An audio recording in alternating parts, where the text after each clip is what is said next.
what is actually the purpose of ESG reporting? What is it there to do?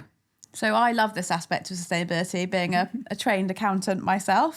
And I think it's good to start with, why do we measure anything? And we measure it to communicate to stakeholders that have an interest in our company. And we also measure it to help us improve our performance and target areas of performance that we want to improve. And there's not a massive difference when it comes to reporting on our sustainability performance, although some of the measures are less established and it's harder to get the data.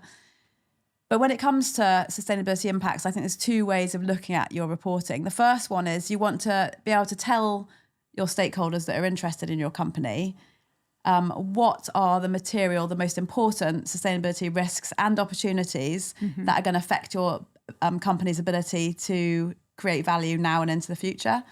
So investors are going to be really bothered about that, but employees are going to be really bothered about that as well. So you're telling them about what are the risks that things like climate change and biodiversity loss present to my ability to create value as a business.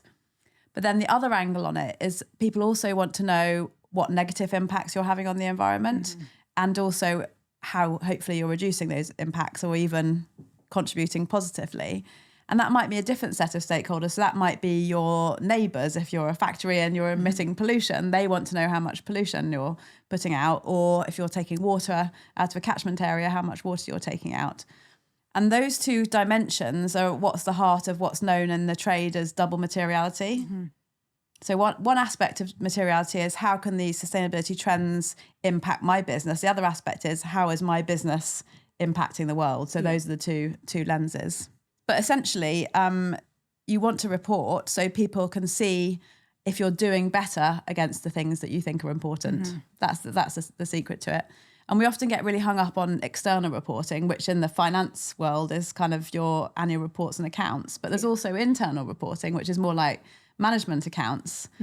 So the other aspect of sustainability reporting is what you report internally. And the purpose of that is to allow you to make decisions, taking those things into account, but also driving behaviour. So you want people to change what they're doing to try and reach those targets. And then those targets, which should be trickling down into personal objectives, director bonuses, long-term incentive plans. So just as with other reporting of data, it's there to help you change behaviour to improve.